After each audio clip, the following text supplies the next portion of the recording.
Hi friends, ഈ വീഡിയോയിൽ നമ്മൾ ഡിസ്കസ് ചെയ്യാൻ പോകുന്നത് Karachi resolution of 1931 Indian national Congress ആണിത് പാസ് ചെയ്തത്. ആൻഡ് ഇത് ഇന്ത്യയുടെ ഫ്യൂച്ചർ കോൺസ്റ്റിറ്റ്യൂഷനെ ഷേപ്പ് ചെയ്ത ഒരു ഇമ്പോർട്ടൻറ്റ് ഡോക്യുമെൻ്റ് ആണ്.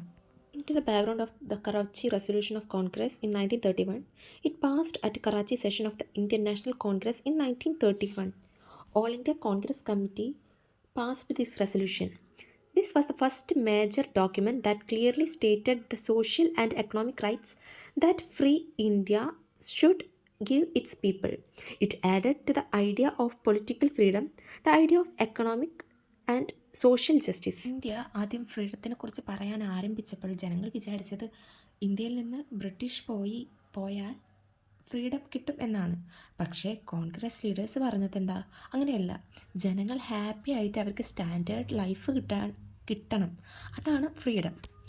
ഫ്രീഡം എന്ന് പറയുന്നത് ബ്രിട്ടീഷ് ഇന്ത്യയിൽ നിന്ന് പോവലല്ല, ജനങ്ങൾക്ക് ഡീസൻറ്റ് സ്റ്റാൻഡേർഡ് ലൈഫ് കിട്ടണം. അതിനു വേണ്ടിയാണ് ഈ റെസൊല്യൂഷൻ ഇമ്പോർട്ടൻസ് കൊടുത്തത്.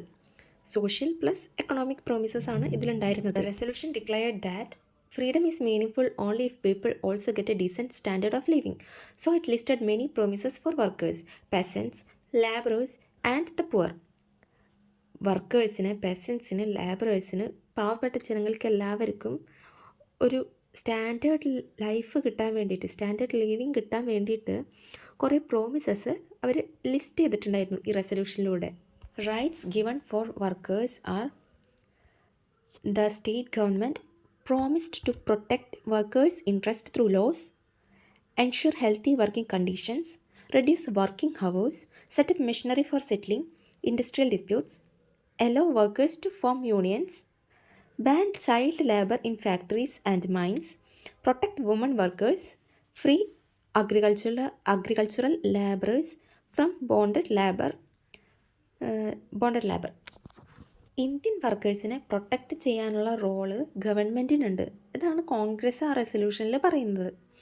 State should ensure healthy work conditions, working hours കുറയ്ക്കണം, അതേപോലെ ഇൻഡസ്ട്രിയൽ ഡിസ്പ്യൂട്ട്സ് സോൾവ് ചെയ്യാനുള്ള മെഷീനറീസ് ഉണ്ടാക്കണം, എന്തെങ്കിലും കമ്മിറ്റികൾ ഉണ്ടാക്കുക, അങ്ങനത്തെ കാര്യങ്ങളൊക്കെ ഉണ്ടാക്കണം. വർക്കേഴ്സിന് യൂണിയൻസ് ഉണ്ടാക്കാനുള്ള സ്വാതന്ത്ര്യം കൊടുക്കണം. വുമൺ വർക്കേഴ്സിനെ പ്രൊട്ടക്റ്റ് ചെയ്യാനുള്ള കാര്യങ്ങളൊക്കെ എടുക്കണം. ഫാക്ടറീസും മൈൻസിൽ നിന്നും ചൈൽഡ് ലേബർ മാറ്റണം, അത് ബാൻ ചെയ്യണം. അഗ്രികൾച്ചറൽ ലേബർ സെർഫ്ഡം, ബോണ്ടഡ് ലേബറിൽ നിന്നും ഫ്രീ ആക്കുക. ആരെ? അഗ്രികൾച്ചറൽ ലേബറേഴ്സിനെ. ഇനി പെസൻസ് റൈറ്റ് ഉണ്ട്.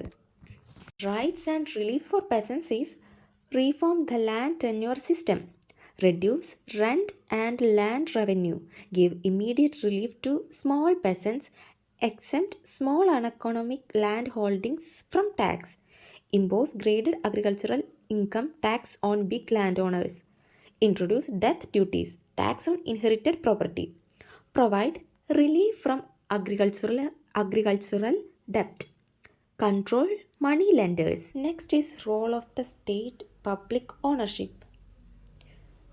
The state would own or control key industries, railways, waterways, shipping, minerals, public transport, protect indigenous clothes from foreign cloth, protect Indian industries from foreign competition, prohibit alcohol and intoxicating drugs, control currency and exchange in national interest, reduce military expenditure, give military training to citizens, limit max salary of civil servants to 500. പറഞ്ഞു state എക്കണോമിയിൽ വലിയ role കൊണ്ടുവരണം. Government must key industries own or control, അതായത് railway, waterway, shipping, minerals, public transport, ഇതൊക്കെ government control ചെയ്യണം.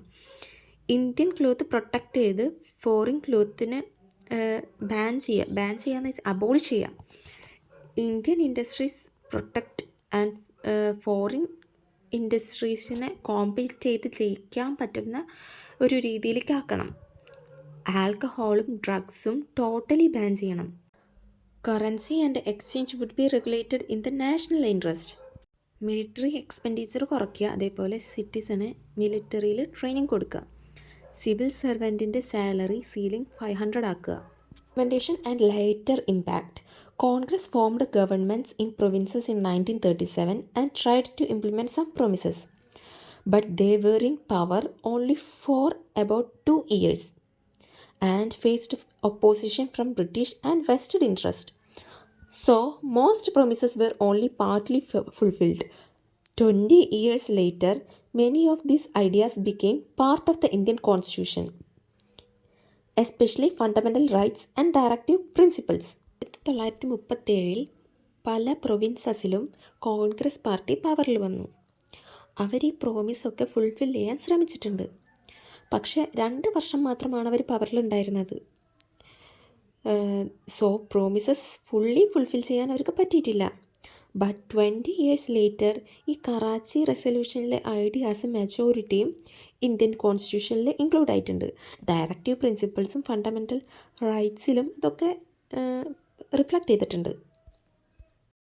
The Karachi Resolution in 1931 was a landmark Congress document promising economic justice, labor rights, land reforms, state control of key industries, protection of Indian industry, and social welfare. Ideas later included in the Indian Constitution. So friends, Karachi Resolution was ഇന്ത്യയുടെ future social and economic വിഷനാണ്. ജനങ്ങളുടെ rights, കർഷകരുടെ protection, വർക്കേഴ്സിൻ്റെ welfare, ഇതൊക്കെ ഇന്ത്യയുടെ കോൺസ്റ്റിറ്റ്യൂഷനിൽ വരാൻ കാരണമായത് ഈ Karachi resolution കൊണ്ടാണ്.